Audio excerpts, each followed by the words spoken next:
Hello, everybody, and welcome to the Cut to the Chase Sports Podcast. We're bringing unique insight and analysis behind your favorite teams at the collegiate and professional levels. I'm your host, Chase Shantz. To my right, got Brady King over at Ohio State right now. Brady, what's going on with you?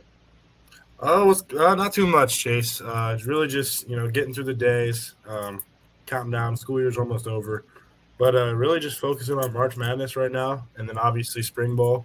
The two main things going on for me, just checking those two things out, and then just staying busy for sure, for sure. Yeah, it's a school has gone by very quick this year, to say the least. So It just has. count down those days and time. But man, we got I'm not a guest. He's spam on the show. It's my guy Kris Drew down there. What's going on? I'm back at it like a crack addict. Real excited, dog, to talk some football. Yes, sir, man. It's always a good time having KD up in the studio. So excited to have you back on. Talk some Ohio State spring football before we get into this thing. Like the video, subscribe to us on YouTube. We'll try to pump this audio out so you guys can't see us. At least you can hear us, and then we will get things cracking like that. First off, Brady, you can take the head on this one, talking about the quarterback room and everything. Yeah. So obviously, quarterback is the. I mean, if we're being straight up, it's what's going to make or break. It's what's going to win or what's going to lose the national championship for Ohio State this season. I feel like a lot of people know that. A lot of people know that the quarterback play is, obviously last year is the reason they didn't win the national championship. So obviously Will Howard, Devin Brown, the two main contestants for the starting job. But also, there's obviously been smoke about Julian saying performing well. Definitely doesn't have the same chances as Devin and Will to be the starter quarterback. But I just wanted to talk to you guys, even talk to Kris. What do you guys think about this quarterback battle right now? Like, what have you been hearing? And just what do you guys want to see? What do you want to see from these guys? When you bring Will Howard in, you pay him $1 million. I Mhm. I think it's likely that he's the starting quarterback at Ohio State. I think they are going to have at least somewhat of a competition. Mhm. But if it's close, even if Devin Brown's better by a little bit, I expect Will to be the guy. Yeah. I don't think Julian's going to be ready this year at all. Mhm. I know he had a good move it period on Saturday, but right now, I mean, it's really just those two, and then honestly, like if we had a game tomorrow and those two couldn't go, I wouldn't be shocked if Ryan Day trotted out Lincoln Keenel just because of familiarity with the offense. I mean, I know Julian can really spin it, but right now, at least like today, there's just a pretty sizable gap, quote unquote, physically between those Yeah. two. But Julian has some big time arm talent, and is hyper talented. And part of me feels like he's absolutely going to win the battle for next year during Yeah. this spring and fall. But in terms of the main guys, like it's got to go. Will probably 60% chance, Devin 40% chance, and then 0% chance for Julian to at least opening day. And my belief is, I mean, in the college football playoff era, you cannot have a true freshman starting quarterback day one. Can't have it. It's just not what competitive teams are built around. Because if you're trying to get up to speed with a freshman quarterback, that means you're holding the rest of the team back when you need those valuable practice reps. So, big Julian Sand fan. I think he's going to be a fucking superstar. Excuse my language, but You're all good. I think him and Jeremiah are the future, and I think between the two of them, there's enough talent there to at least bring home one Heisman. So Yeah. Yeah, I agree. Like you said, the physical development.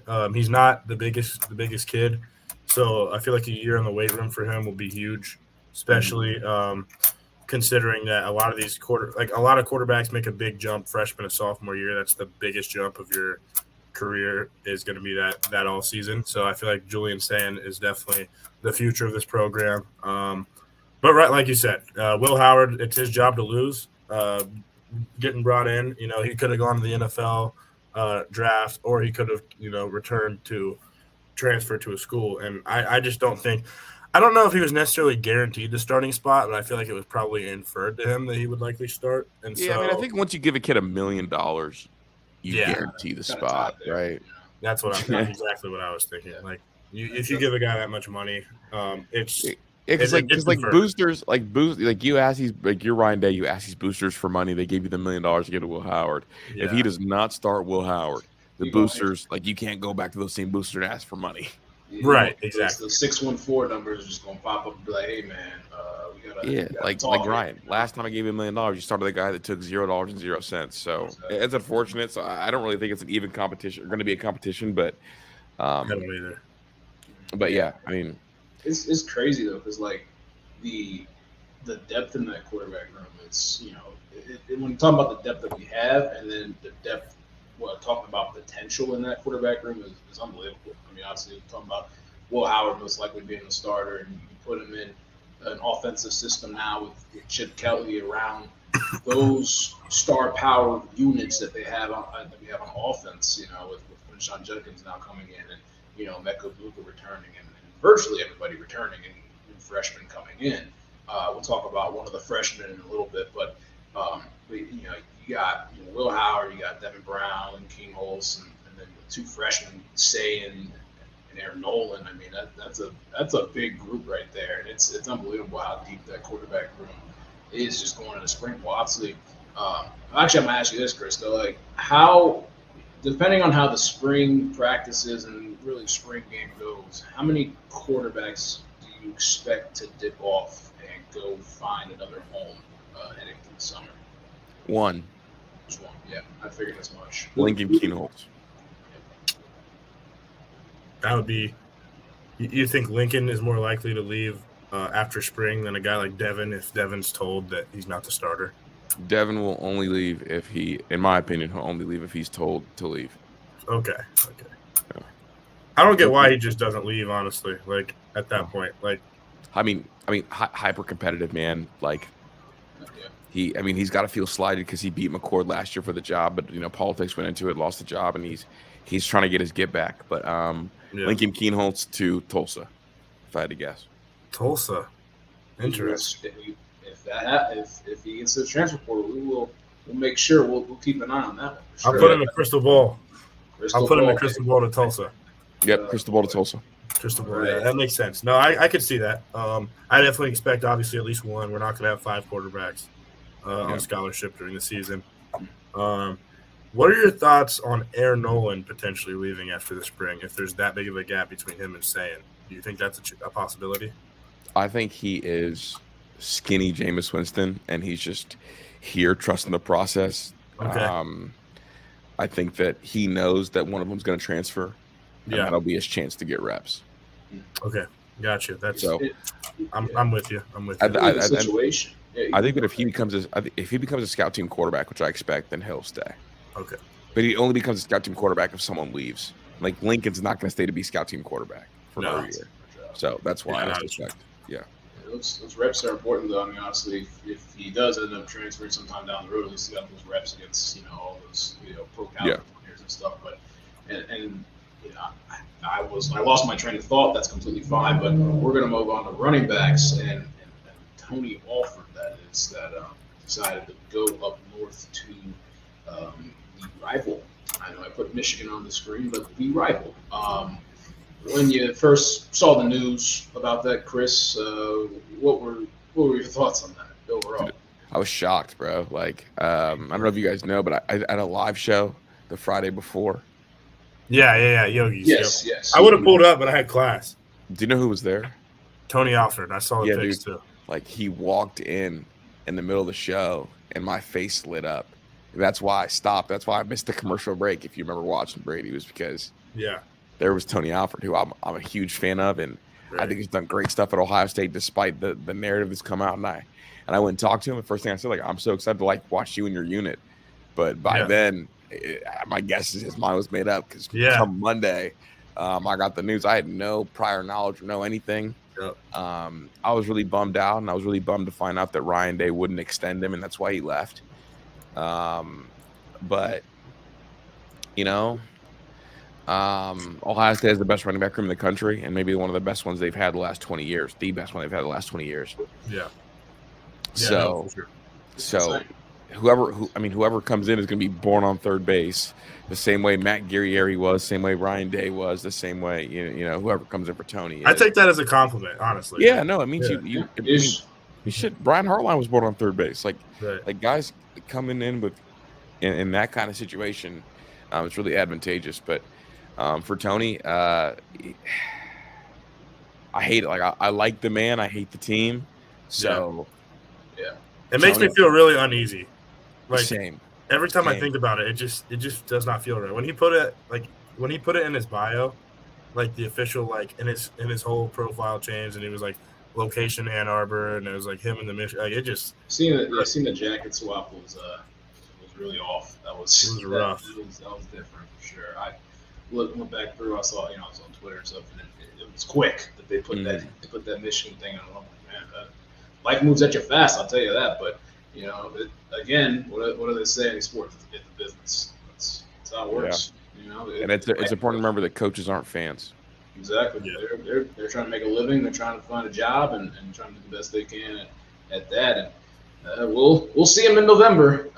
Back here in the shoe. So that'll be and not only Tony, bro, because they've been turned down 4 times for that running back job. Wait, hold on. Repeat that again. Ryan Day has been turned down 4 times for that running back. Oh yeah, the replacement. Yeah. We're trying to. It's just exactly like this. The timing of it was also not good. Well, they keep only offering 1-year deals, and like coaches won't take a 1-year deal from Ohio State. Yeah. I'm wondering if we won't get I've heard some maybe the South Carolina running back coach, and then the Missouri is what I'm hearing recently. But obviously, we offered DeMarco Murray the job. He was going to take it, but then Oklahoma gave him he was only going to take it if Ohio State offered a multi-year job. Right. I'm surprised they didn't. I mean, DeMarco Murray's a good running backs coach, so I wouldn't have minded that. Obviously, I would love if Stan Drayton would leave Temple, but he won't leave. He would leave if he had a multi-year deal. It feels like Ryan Day is saving that spot for somebody else, but just needs a 1-year for placement. If he's literally doing that, he has to have a plan for after. Yeah, bro. Like he's literally offered every running back coach a 1-year deal. Right. And to take a 1-year deal, you'll never get credit for building a running back room or being a resume builder. Because you just walked into Judkins and Trey, you didn't build this. It's here for you, and you won't get to recruit really because you're only going to be there for 1 year. Mm-hmm. No, that's yeah. Why recruit if you're gonna you wouldn't spend maximum effort if you're gonna be there for it. That's all around. It's valid in every facet right there. But yeah, interesting. But then we'll move to receivers. Okay, let me just ask this. All right. I know Jeremiah Smith is very, very young. He has not even played a college snap yet. But dude's a freak of nature, all that other stuff. Not right now, but what if you had to compare him potentially down the road, what could you see player-wise? Who could you see him turning into? Not specifically player. I know I don't want to compare players and players, stuff like that, but what attributes does he have compared to some of the top college receivers of all time and some of the top NFL receivers right now? I'm putting you on the spot here, but he's an alien. He is maybe body wise, he's AJ Brown. Yeah, I can see that. But I think he's got looser hips and a chance to be more explosive, which is freaky to say. Yeah. He's almost like AJ Brown with AJ Green kind of bend in hips and physical prowess, maybe like AJ Green flexibility, if that makes sense. Yeah. Honestly, it sounds like Julio a little bit. Yeah, a little bit of Julio. I just think that he's got longer limbs is why I went with AJ Green. Mm-hmm. He's a freak, man. I think he's the second best receiver on the team already. I think by the time we get to football, he'll be the best on the team. Who do you think is the best receiver on the team right now today? Yeah, I think it's Carnell Tate, but I think in 3 months it'll be baby Calvin, baby Julio, baby Terrell Owens. I don't know what the heck he is. It's scary that we have him for 3 more seasons. He's gonna start, and I think Emeka, the worst thing Emeka could have done was come back another year. Honestly, the more I think about it, I just want Brandon Inniss to play. Yeah, Brandon Inniss got rolled up on last practice, so we'll see how he's feeling. Oh, yeah, definitely gotta. Yeah, hey, I appreciate the AJ Green look. Shout out to AJ Green before Mr. Joe Burrow came in there. But but yeah, it is hard to put. With a lot of these receivers coming up, it's hard to put your finger on because you've never seen like some of these guys and some of the way they're able to move and really the body type and all that stuff. It's crazy. But Jeremiah Smith, man, that's going to be exciting to watch. Oh yeah. Come fall, even come spring here in the next couple of weeks or so when spring game is. So excited to see all that stuff, and we can move to the defensive side of the ball now. Sonny Styles moves to linebacker now. Big guy, played safety a lot last year. You a fan of the move, Kris? I am. He's always been a linebacker, right? Yeah, we've all been saying that. He's always been a linebacker. We try to trick this big lanky freak to be a safety when he's been a linebacker. Yeah. He's Darren Lee. He's Isaiah Simmons. Like, let him go be linebacker. Yeah. No, I agree. I'm excited. And it frees up the spot for Caleb Downs. And really, you just want your best 11 on the football field.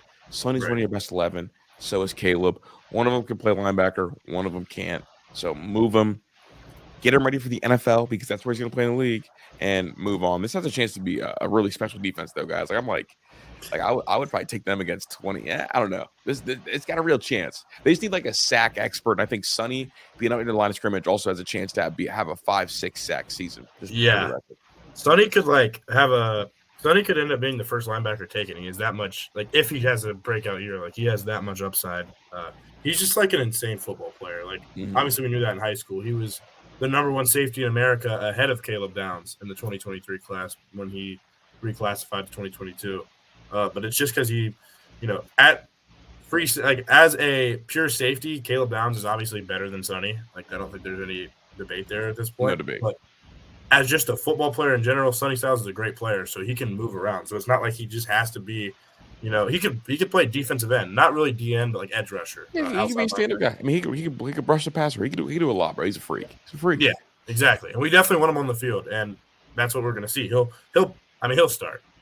Yeah, he will. Yeah, could you just imagine like Ohio State just doing some like crazy just stunts and double-A gap blitzes and all this other just random stuff, and you just see this 6'5" just specimen coming right at you with no blocker. You're Dylan Raiola, and October the 26th or whatever it is. Yeah, you see a free rusher coming, and it's Sonny Styles. Man, that would be a sight to see for Ohio State fans in that regard. But I think we're all excited to see how he's able to transition to linebacker, and it shouldn't be as hard when we see it in week one, but. Talking about breakout campaigns, another linebacker that is C.J. Hicks, man. He's been there for 2 years. He hasn't seen the field much, if any. Kris, man, what's C.J. got to do? Like, what is? Do you still have faith in him? I have faith in C.J. I think the coaching staff failed him, and I think if he doesn't play this year, it's just another failure. Like, I mean, Justin Hilliard had the injuries. You can excuse that. I mean, this staff failed. Baron Browning. And the fact that we're not having this kid who looks like Will Anderson athletically, but we're asking him to play Mike and know the whole defense and do everything else, it's a failure. I have really high hopes for him. I just don't see how he plays this year, Yeah, I agree. I think he's gone. I think he's going to leave the program. And also, I definitely agree about him not playing Mike because that's just not his spot. He doesn't look natural out there at that spot. Like Abdul Porter, Harold Perkins, have him go do what they do. Exactly. He was supposed to be like those guys too out of high school. Like everyone knew those were the three. Well, they said Abdul was a lazy 3-star and he became one of the best backers in the Big Ten. Right. Yeah, and he's now isn't he moving to like pure edge now? Yeah, he's running that speed edge, that Jack, that Leo, that stand-up guy, that Will Anderson role, man. Yeah, and he's replacing Chop Robinson over there. So I agree. C.J. Hicks, I still think that he could be a weapon. But I also agree that I don't think he's going to play much because of the spot he's in. And Sonny Styles is going to start, and Cody Simon's going to start at the other spot. So he's not going to be a starting linebacker. So it's going to be interesting to see what happens with him. I hope he makes an impact finally. He could be one of the best edge rushers on the team. We've got so many guys that could sack the quarterback. And we don't have anybody that's like built like him athletically. No, he's our highest ranked linebacker recruit of the past Yeah, bro. Could you imagine him and Sonny screaming off the edge? Oh my god. Those are our two crown jewels of that class too. We should let them both play together. Let them go be freaks, bro. I don't need a linebacker that can cite me the first 100 numbers of pi or one that can memorize the Pythagorean theorem. I want one that puts a chicken leg. Steel chambers. We've seen enough. Like I don't care if he's good at science class. Like tell him to go knock somebody's skull off. Yeah. Chris is on these analogies today. That'll create turnovers more too. I think part of it is we don't have those linebackers that force turnovers. We don't have anybody fear. So guys go over the middle. I want somebody to go across the middle and wonder if they're gonna die today. Yeah, exactly. No, I agree with that. But the fear got in me, you feel me? Yeah. One time I got hit so hard in Louisville, against Louisville when I was playing rugby, that the next time I caught the ball, I wondered if I was ever gonna see my mom again. And guess what I didn't do? I didn't run as hard. Because I was scared. Right. There's been no fear there. It's like in basketball when people cut through the lane where you put your elbow on them so they don't want to stop. So they want